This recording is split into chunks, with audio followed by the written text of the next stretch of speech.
స్కూల్కి వెళ్ళే చిన్నపిల్లలు ఎలాంటి హియరింగ్ అయినా వాడాల్సి వస్తుంది. నమస్తే అండి, నా పేరు Srinath, chief for set care hearing clinics. బాబు వయసు వచ్చి 6 years అనమాట. చిన్నప్పుడే బయలాటరల్ ప్రొఫౌండ్ హియరింగ్ లాస్ తో డయాగ్నోస్ అయ్యారు.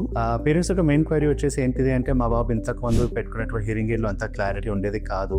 కంపల్సరీగా మీ హియరింగ్ ఎయిడ్, మీరు తీసుకున్నటువంటి హియరింగ్ ఎయిడ్ లో ఫిల్టర్స్ ఎన్ని ఉన్నాయి అంటే, మామూలు హియరింగ్ ఎయిడ్స్ దాని ఛానల్స్ అని అంటాము. సో ఛానల్స్ ఎన్ని ఉన్నాయి అనేది ఒకసారి మనం చూసుకోవాల్సి వస్తుంది. కనీసం 12 to 16 ఛానల్ అనేది మ్యాండేటరీ. అప్పుడే వాళ్ళకి స్పీచ్ క్లారిటీ అనేది కొంచెం ఎన్హాన్స్డ్ గా రావడానికి ఎక్కువ అవకాశం ఉంటుంది. వీటితో పాటు 3 మెయిన్ ఫీచర్స్ మీరు చూసుకోవాల్సి వస్తుందండి. ఫస్ట్ వచ్చేసి noise reduction, automatic noise cancellation, ANC అని అంటాము. ఈ ANC అనేది నాయిస్ ని సప్రెస్ చేసేసి స్పీచ్ ని క్లారిటీగా వినిపించేలా చేస్తుందండి. సెకండ్ వచ్చేసి ఫీడ్బ్యాక్ క్యాన్సిలేషన్ అని అంటాము. ఈ టెక్నాలజీ కూడా కంపల్సరీ మీరు తీసుకునే హియరింగ్ ఎయిడ్ లో ఉండేలా చూసుకోండి.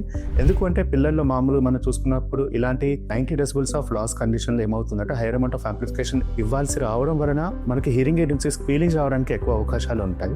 మూడోది వచ్చేసి మైక్రోఫోన్ డైరెక్షనాలిటీ అనమాట. సో అడాప్టివ్ డైరెక్షనాలిటీ ఉన్నటువంటి మైక్రోఫోన్ ని మీరు తీసుకోవడం అనేది చాలా బెటర్. దీనివల్ల ఏమైపోతుందంటే, టీచర్ మల్టిపుల్ మూమెంట్స్ లో ఉన్నా లేదనుకుంటే తన చుట్టూ ఎలాంటి స్పీచెస్ కానీ మాటలు కానీ అలాంటిది ఏదైనా ఉన్నా కూడా హియరింగ్ ఎయిడ్ లో ఉన్నటువంటి మైక్రోఫోన్ ఆటోమేటిక్ గా బేస్డ్ ఆన్ స్పీకర్ దాని యొక్క డైరెక్షన్ మార్చుకొని పిల్లలకు వినిపించేలా చేస్తుంది అనమాట. సో స్కూల్ గోయింగ్ కిడ్ లో ఉండేలా చూసుకోవడం అనేది చాలా కంపల్సరీ. సో ఇలాంటి వినికిడికి సంబంధించిన మరింత సమాచారం కోసం కింద స్క్రోల్ అవుతున్న నెంబర్ని, లేదనుకుంటే దగ్గరలో ఉన్నటువంటి కేర్ హియరింగ్ క్లినిక్ ని అప్రోచ్ అవ్వండి.